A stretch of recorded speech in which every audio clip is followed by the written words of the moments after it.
Then they will shine. Then the righteous will shine like the sun in the kingdom of their Father. He who has ears to hear, let him hear. Matthew 13:43, Western English Bible. Christ says, then. When? That is in the future. The future is the distance to be traveled. The past is the path that has already been traveled, and the present is a stopping point, a rest. There are three important things. The righteous will shine in the kingdom of their Father. He doesn't say that they will shine on earth or they will shine up in heaven, but he defines it precisely. They will shine in the kingdom of their Father. Where is that kingdom? It is not the kingdom of nature, because the house of nature is a house for educating little children. In the kingdom of their Father, there is a rod and a staff. That knowledge, of course, is inaccessible to people with ordinary minds. What I am telling you is not for ordinary minds. If you do not understand me, your minds are ordinary. If you understand me, your minds are extraordinary. If you understand mathematics, your minds are extraordinary. If you do not understand math, your minds are ordinary. The word righteous is not such an empty word as you now understand it. Like a righteous man, for instance. Christ put something special in this word. The righteous will shine means righteousness in which there is light. Some people ask me, what do you think of me? Am I a righteous man or am I unrighteous? If you give off light, you are righteous. If you do not give off light, there is no righteousness in you. The same law applies here. Someone says, am I a smart man? If you think about great and sublime things and can solve them, you are smart. But if you think about nothing, you are a first-class fool. But, you will say, we think about everything. What do you think about? What do modern people think about? Take famous preachers who occupy some of the most prominent places and deal with the most exalted subjects. The thought with which that preacher's mind is occupied is that he can simply hold an excellent sermon and make an effect to please his hearers. And this is the man who wants to appeal to people, to preach to people. He wants to show them the right way, how to be saved and how to go to God. I do not condemn this man in the least, but he either does not understand his calling, or he does not understand the very calling of a preacher, or he has reached this position like the person who holds a stick, because it is easy to pick up a stick and command. It is easy to preach today. Anyone can preach today. There are 80,000 preachers in America, and there were that many 20 years ago. But now I suppose there are 100,000, maybe 120,000. If you enter the house of a preacher, you'll notice a huge library filled with renowned sermons and other famous authors. Now he wants to preach on righteousness. He turns over to the library, pulls out the book where it's written about righteousness. He sees what so-and-so said, and on Sunday he goes out and preaches on righteousness. Well, there are little children in Bulgaria who can perfectly recite fine poems by various poets. What's the difference between the preacher and those children? The difference is very small. When we talk about modern Christians, they will read a good book, get excited, and after reading it, they go and rant left and right. But after 4 or 5 days, they come back and there is nothing left. Isn't this the same as when they feed you a chicken? You're tired, hungry, and after you eat the roasted chicken, you say, now I can do anything. But after 24 hours, you need another roasted chicken. It's the chicken inside you that can do anything. Without the chicken, you can't do anything. Now I will ask you, with all these books that are written now, if there were no roasted chicken, how would you manifest your knowledge, your righteousness, and your wisdom? I will give you an anecdote, a story. In ancient times, far away, a king went hunting, and when he couldn't find any game, he saw a bear with her cubs. He raised his bow and killed it. Then the spirits of the forest appeared and said to him, "Because you killed this bear and the cubs now die prematurely, you will marry and have a son who will have the ears of a bear." But it seemed to the king that this was only a joke. However, it came true. He married, and his first son had the ears of a bear. The son, having inherited his father's throne, was ashamed and always hid his ears. And for every barber who went to shave him, the king issued a death sentence by also shaving him away. So the position of barbers was not very enviable under this king, for they were also shaved according to all the rules. But finally a young, handsome, and attractive barber came and pleaded with the king and said, "I will never speak of your ears. I will not betray your secret, and I will come every week and cut your hair, and you will be free. Just don't take my life away." The king agreed. However, something began to nag at the barber. He wanted to say that the king had bare ears, but he dared not, because he would risk his life. He became sick. Finally, he got clever. He went to the field, dug a deep hole, put his mouth in the hole, and said, "The king has the ears of a bear." He buried the hole and felt relieved. But a reed sprouted and grew in the exact same place where the barber buried the hole. A shepherd boy passed by and said, "Hey, why don't I make a pipe from this reed?" When the shepherd played his pipe, it began to sing out loud, "The king has the ears of a bear." And so it was heard all over the city, "The king has the ears of a bear." The king then called the barber and asked him, "Didn't you promise that you would not tell? And now the whole world knows that I have bear's ears." "I told no one. I only set it into the hole." The young barber confessed his sin. Then the king said, "This is the will of God." Now I ask, what did the man gain when he said that the king had bear's ears? So, in the world, the law says, and Christ also says, "For nothing is hidden that will not be revealed, nor anything secret that will not be known and come to light." Consequently, according to the same law, righteousness will also not remain hidden. Now everyone wants to be righteous, but with what kind of righteousness? With the present righteous people who are without light, everyone seems to be righteous, everyone seems to be honest. But among such a supposedly righteous person, you can't even read a simple letter, nor even a single chapter from the gospel, nor even a single worldly book. Now, in regards to the righteous, everyone says, "You don't need righteousness. Whoever is righteous needs to go up there in the other world." But a day is coming when righteousness will come out the way the bear's ears came out. Likewise, one day, according to the law itself, by way of the light, the righteousness of the righteous ones will come out and be seen, and the whole world will know. Which world? "In my Father's kingdom," says Christ, "the righteous will shine." Then you might object, why should we care if the righteous eventually shine? This is very important. Without light, there can be no evolution in the world. Billions and billions of years ago, these beings in the world, the righteous ones, passed over to their Father and acquired this light. And thanks to this light, the world can now see. And this is the light of the righteous ones.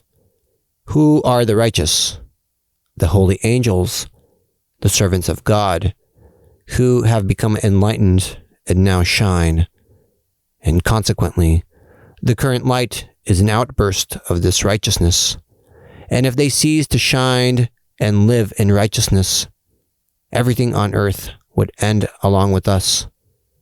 If you ask me, why is there a need for righteousness? I would say, in order for the future generations to live in your light. And life needs light. a light that will manifest in the kingdom of your Father. Christ implies that great, intelligent, divine world where the righteous grasp the profound meaning of things. You will ask, will righteousness come here on earth? Righteousness will not come on earth at all. Ever since the world first shone, the earth has been filled with nothing but unrighteousness and bones. And until this age is over, it will be full of bones. And all modern people will also have their bones left behind. Why? Because there is no righteousness on earth. And modern people suffer from lawlessness, and they suffer from having no light. And when we talk about righteousness, you say, I'm an honest man. My father was righteous. Yes, your father was righteous, like the ordinary righteous people. I refer only to those who want to be true disciples. Someone is saying, can I be a disciple of Christ? You can be a disciple of Christ, but your righteousness must emit light. Not the ordinary light formed by gas and electricity. A more particular light is required.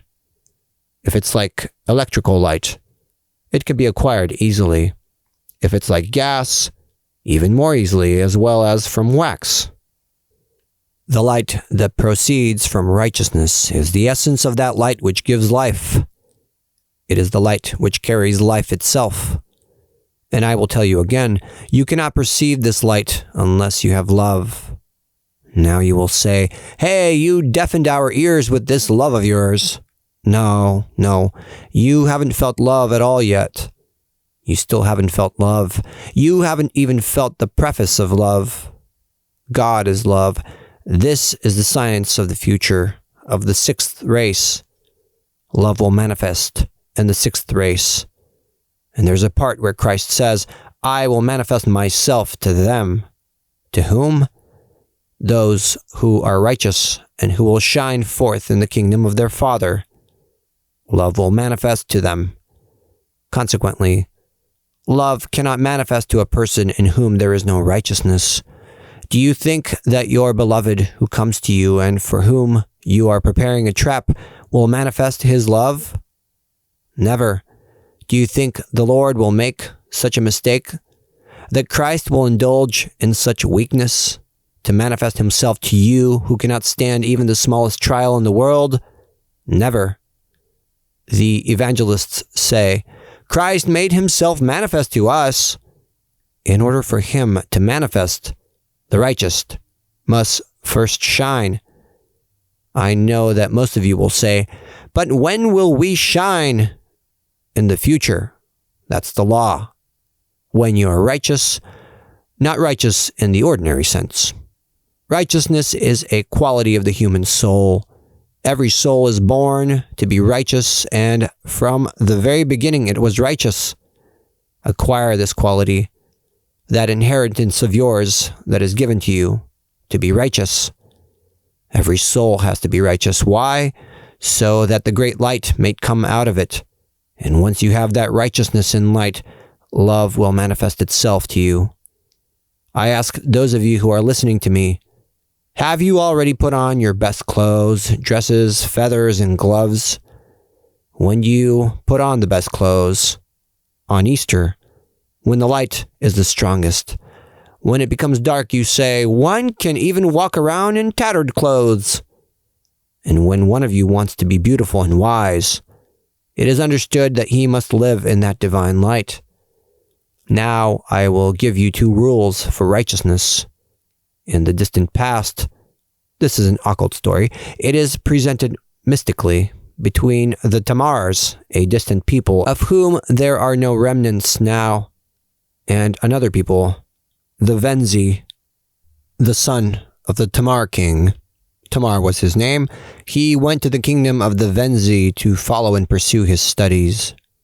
Being the king's son, he made his way to one of the most illustrious schools of the time, where only a few attended. There he met the royal daughter of the Venzi. Boys and girls studied together back then. One day, when the two of them were talking, and apparently there was a bond of sympathy, affection, or love, in whatever way, between them, this young man turned to this young lady and said, "I see that you are not disposed toward me. You do not love me." You will say, "This is something ordinary." You say to your husband or to your friend, "You don't love me." This is a very ordinary thing. But the strange thing was that when he said these words, such a flood of tears flowed from her eyes that she kept on melting and melting, and then she turned into water and disappeared. So, her sorrow was so great that she turned to water and sank into the earth. He recognized his mistake and began to weep for his beloved. Then a white lily grew out of the ground. He rejoiced and said, "You are my consolation. Tell me, where has my beloved gone?" But the lily remained silent. "Tell me, why are you silent like a mute?" And the lily began to wither and wither until fire came and burned it. Now you will say, "Thank God we are not one of these criminals in the world." How many times have you said, "This lily has no voice. It seems uninteresting and unwise." You feel like you have a right to tear it off, carry it everywhere, and say, "This is a flower." But this lily is alive, and within it I see the righteousness from which all lilies shine. They are intelligent beings, and they know how to speak. But the king's son did not yet know the language of the lily. He did not know the language of the Venzi. And do you know what Venzi means?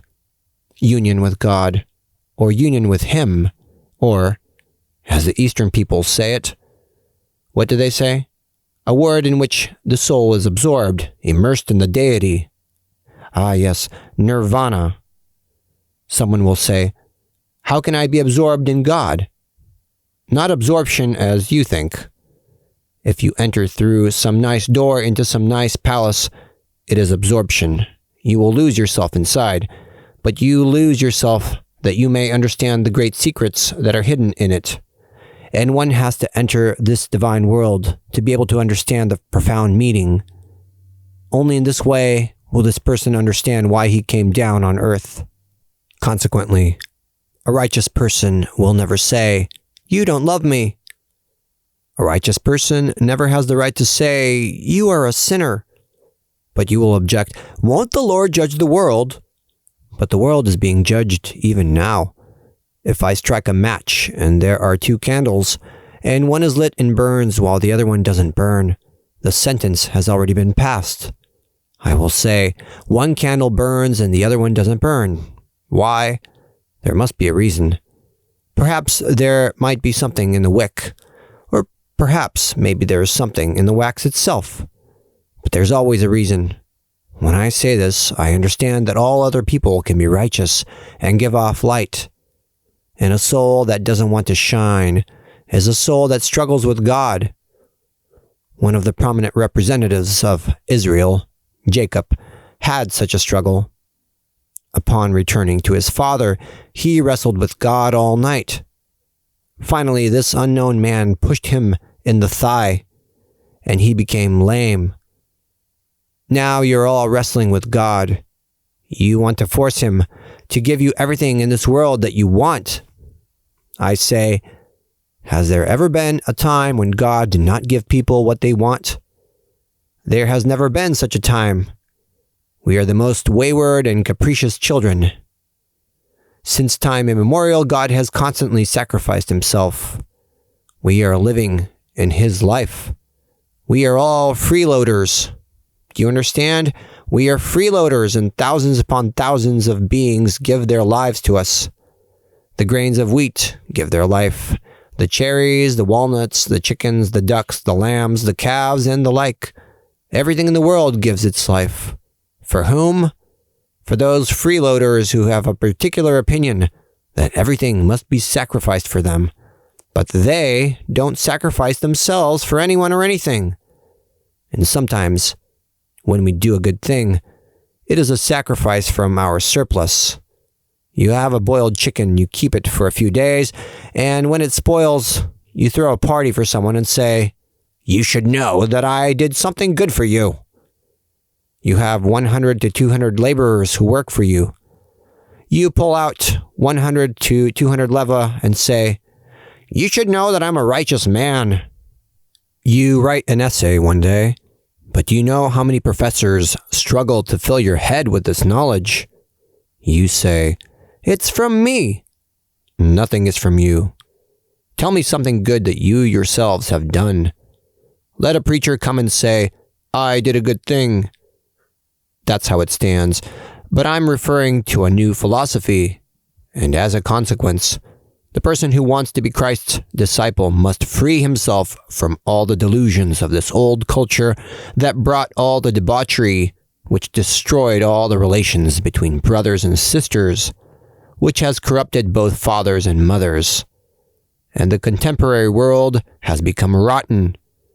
There's debauchery everywhere, in the church, at school, and in government. And these people want to live? No. A great punishment is coming from the invisible world, and everyone will know that the righteous will shine forth in the kingdom of their Father. We will not cast these people out, but we will leave the earth. We will pick up our baggage, and we'll let the Egyptians make their mud bricks. We will leave this land of unrighteousness. This is what we decided, and we will accomplish it. And those who remain have their own worries to think about. Now you sit and say, "Wait, let us think. We should secure ourselves. Let us become a little more righteous so we can enter the kingdom." This is a doctrine of the evil one. You who have come out of God, you will become righteous. You must sanctify the name of God and realize that God has sacrificed and sacrificed and sacrificed billions of times within all the creatures. You have to come into that light and realize that you are not living as you should. You have to realize this. And Christ says, "Then the righteous will shine like the sun in the kingdom of their Father. He who has ears to hear, let him hear." Who has ears? Only that man of genius can hear. Only that musician. He who has a refined ear. Only he can grasp the most delicate tone in music. And he who has no such ear, he grasps nothing. Now someone will say, "Our time has not yet come." I'm not speaking about those for whom the time has not come. I'm speaking about those for whom the time has come. And you, for whom the time has come, will not say to me, "Explain to me, how does this happen?" As Christ said to Nicodemus, "Unless you are born again, you cannot enter the kingdom of God." And he asked him, "How can you enter anew into your mother's womb?" And Christ answered him, "Are you a teacher of Israel, and you don't know these elementary things? And now I will answer you like Christ. How can you shine forth, you Christians, from the last 2,000 years, born so many times, who pass off as righteous? How can you not know such an elementary truth? The righteous will shine forth in the kingdom of their Father, that is, in the kingdom of love. Which Father? He is the Father of love. This is it. And it is this love that unites the whole universe, all beings from one end to the other, in this great harmony of love, and it is he who sacrifices his life for all. And they live in him, and he lives in them. Now, today I want this word righteousness, and the righteous will shine forth in the kingdom of their Father. When you enter your homes, I want you to write it as a motto. You will tell me, "I have seen this and that. I have seen the Virgin Mary, Christ, the saints. I know many things." I'm glad you've seen things, but this is not yet the most essential thing. You have to shine in the kingdom of your Father. You alone must see your Father of love. And when you yourself see your Father, it will be one of the most glorious moments of your life. You have not seen your Father. You have heard him as an echo. That Father whom you imagine, have you seen his face? When you hear his voice, a desire will arise in you, and you will say, "We too can sacrifice ourselves as he does." and then you will be ready to give everything, and you will not regret, but you will say, "We have given very little. We would like to live 1,000,000 more years so that we can give more." This is the doctrine that Christ preached and is now preaching. Then the righteous will shine like the sun in the kingdom of their Father. He who has ears to hear, let him hear. Whoever can, let him understand this great truth. Consequently, there is no righteousness for the disciple who has no light. The matter is now settled. He will remain here with the ordinary life on earth. And then, with the ordinary life, do you know what his situation will be like? I will describe your future to you. This is what your future life will be like if you remain. One day you will incarnate in the form of a fly. The spider will come and catch you and eat you. Then you will become a fly again. Again, the spider will catch you and eat you. Then you will be born in the form of a sheep.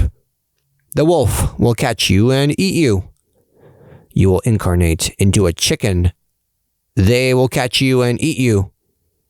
You will become a clam. They will take you out of the water and boil you with rice in the pot. You will become a snail. They will boil you. They will eat you. You will be a fish. They will take you out of the sea and make mayonnaise with eggs on top of you. You will become a pig. You will be in a pigsty. Then they will make kebabs and meatballs out of you. This is the modern culture. And so your whole life will be spent only on the grill. They will roast you all the time. And these chickens are all your brothers who don't shine, who are not enlightened. And when they shine and become enlightened in the Father's kingdom, there will be no such thing. There you will be free. If her time has not yet come, then this will be the state of Bulgaria. But if you shine as I tell you, you'll be free from all the sufferings of the evil one. This is not just a philosophy of threats, but it's a great reality, and whoever doesn't believe will try it. Then the righteous will shine like the sun in the kingdom of their Father. He who has ears to hear, let him hear. Now, since the mobilization is almost over, I see, and you see, that I am closing the mobilization today. How many days did it last? For 10 days. How many days passed? 2 Sundays. So, the mobilization is already over. Whoever managed to mobilize will enter, and whoever didn't, he will mobilize in the mobilization of the chickens, of the spiders, of the wolves, of the flies. There they will mobilize for thousands of years, and whoever managed to mobilize in love will move forward. The door is closed now. Whoever is unrighteous, let him be unrighteous. But whoever is righteous will remain righteous. I don't mean that your destiny is being decided now. If, after thousands of years, you have not been able to know God, the door will be closed to you, and you will try this teaching once again, so that you may know it, because God must not be dishonored, and the present world will pass through a box grater, the likes of which mankind has never seen. This will be soon, soon, soon. Let all sinners know, or they must soon reform. This world is going away. All others will remain. They will not be swept away by the communists. A great divine broom is coming which will sweep away everything, like the elements in nature. A new law is coming. And the Apostle Peter says, "The heavens shall come roaring, and the elements shall melt, and the earth and the works therein shall be burned up." So everything will be swept away. This is coming from above. Russia is already experiencing the consequences of what is coming, and all the nations in the world will experience the same. The righteous shall shine forth in the kingdom of their Father. There will be a new heaven and a new earth. All the things that exist now will be gone. So, when I tell you this, some people look at me and ask if I'm serious. I'm not speaking to sound serious, but I speak because I enjoy speaking. I enjoy speaking because the righteous will shine. I'm thinking of them. But what will happen to the world? I don't want to think about that. And now, because the mobilization is over and the door is closed, whoever entered in, for him there is no going back, and whoever is left behind cannot move forward. You will ask me, well, what will happen to those who are left out?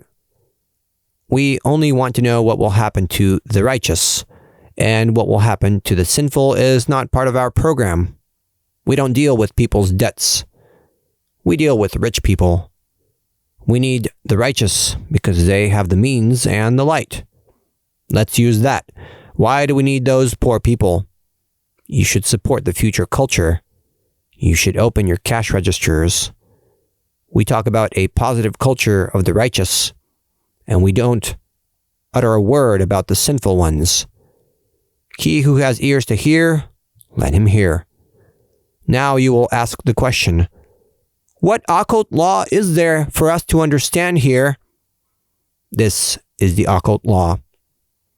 The righteous ones must shine, and when they shine, everything is in their hands. If they don't shine, they won't have any strength and power. This is the occult law. Someone is saying, how can I acquire strength? When you shine, you will acquire strength. These are the relationships that you must have with this Father of love.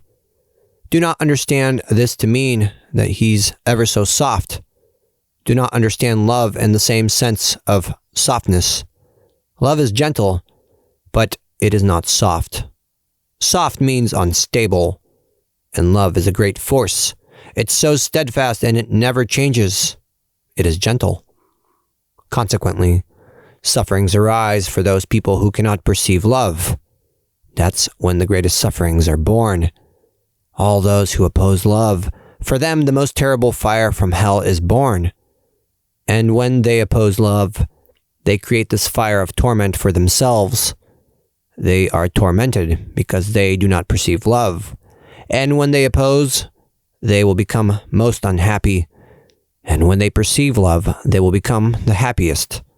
And in order to perceive love, one must be righteous. Not like the present people, but one must shine. And you shouldn't make it a rule to see what the outside world is like. What is today's morality? This morality does not tolerate any criticism. Today's world does not tolerate any criticism. Now everybody is afraid. What will modern society say because of this? We shouldn't give ourselves away because they might report us and say things about us. What would they say? If they attribute a crime to me, it's their crime. A criminal always sees crimes. They have been talking against me in Bulgaria for 20 years. They always suspect me. I say, you are the ones who see your own evil. I see the good in all people. I see my own good reflected in them. I don't want to lie to anyone. And I would like it if you also don't lie to anyone. And in your heart there should be that love with which you can sacrifice yourselves. Let every touch, every glance be a great blessing, and whoever accepts it should thank God for accepting something good from you. This is what I understand by love. And so, says someone, let me caress you a little. Why? Because this person has lost his salt. He has given himself unto vices.